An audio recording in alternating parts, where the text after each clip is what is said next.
भूल शर्मा जी, विकास पराशर जी, आशीष कुमार शर्मा जी। महाराज जी कोटि कोटि प्रणाम।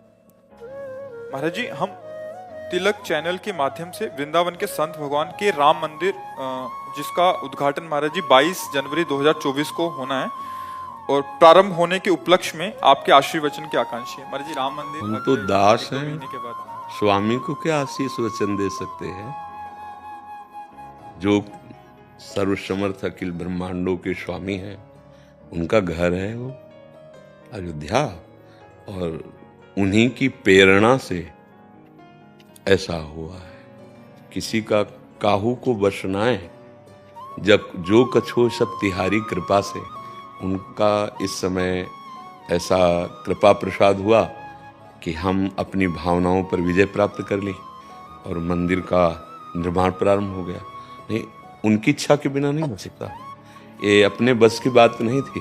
बहुत समय से पूर्व इतिहास को देख लीजिए, ये चमत्कार हो गया भगवत कृपा का कि हम सब भारतवासियों की जो हृदय की भावना थी वो साकार रूप धारण करने जा रही। हम तो दास हैं, हमारा तो जीवन ही उनके लिए, राम कहो या श्याम कहो, है तो वही ना है। आशीर्वाद तो उनका हम सब पर है। उन्हीं के आशीर्वाद से हमको ये सौभाग्य प्राप्त हुआ है। हाँ, हम सब अपनी मनोभावनाओं को शुद्ध करके अगर उनकी आज्ञा के अनुसार चलें तो वहाँ भी विराजमान होंगे और वो यहाँ भी विराजमान होंगे। अगर प्रविश्य नगर की जय सब काजा और हृदय राखी कौशलपुर, तो त्रिविध ताप नहीं व्यापेंगे। हाँ, दैहिक दैविक भौतिक तापा, और यहाँ राम राज्य काहू नहीं व्यापा। बाहर तो भगवान विराजमान होने जा ही रहे प्रगट में उस नवीन महल पर। हम सब उनकी आज्ञा का पालन करें, उनके दासत्व को स्वीकार करें, और यहाँ भी हृदय राखी कौशलपुर राजा। आज हम यहाँ चूक कर पा रहे हैं। हमारी बुद्धि शास्त्र आज्ञा भगवद आज्ञा के विरुद्ध मन को लेकर के विषयों में विचरण कर रही है। अगर हमारे गंदे आचरण, गंदा आहार, गंदा चिंतन नहीं रुका तो यहाँ ठाकुर जी जो बैठे हैं वो प्रकाशित नहीं हो पाएंगे। रामलला तो पहले भी विराजमान थे, अब नवीन महल पे विराजमान होंगे, नहीं होंगे ना, वही जगह। तो यहाँ पहले भी विराजमान, सबके हृदय अछत विकारी, पर सकल जीव जगदीन दुखारी। साक्षात प्रभु विराजमान बिहारी जी, राधा वल्लभ जी, पर यहाँ नहीं है प्रभु प्रकट। आचरण हमारे बिगड़ गए तो उनके सामने भी छाती जलती है और हम सुख का अनुभव नहीं कर पाते, और सामने सुख सिंधु विराजमान। हमारी जो आंतरिक प्रार्थना है, हमारी जो आंतरिक भावना है कि जन जन के मानस पर राम राज्य प्रकट हो, जन जन भगवान की दासता को स्वीकार करके अपनी वासनाओं का नियंत्रण करें। जो दुर्वासनाएं ऐसे पापाचरण में ऐसे लिप्त होती जा रही, जहां कहीं भी सुख नहीं, शांति नहीं, केवल चिंता, शोक, भय और परिणाम मृत्यु। परमानंद की बाढ़ यहां आ जाएगी यदि रघुनाथ जी को अपना स्वामी मानकर उनकी आज्ञा से चले। भगवान ने कहा वही मेरा सेवक है जो मेरा अनुशासन माने, वही मेरी प्रजा है, वही मेरा सेवक है, वही मेरा प्रिय है जो मेरा अनुशासन माने।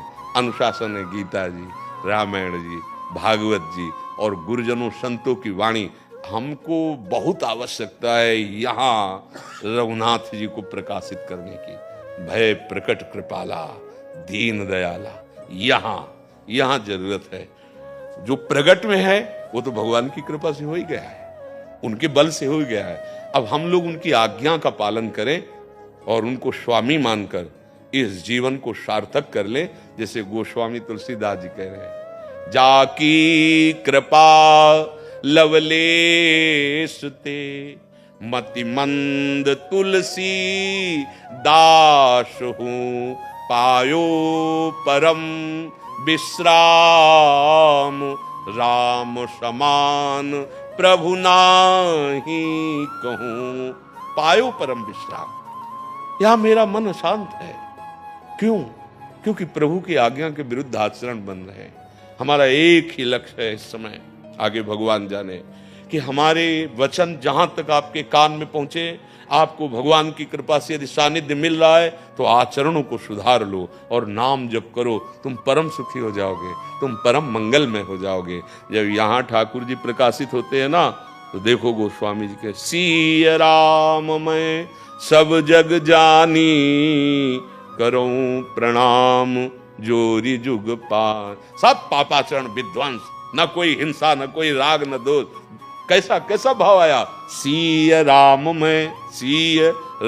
मैं सब जग जानी, करूं प्रणाम जोरी जुग। पूरा जगत मंदिर बन गया, हर जड़ चैतन्य में अपने आराध्य देव दिखाई देने लगे।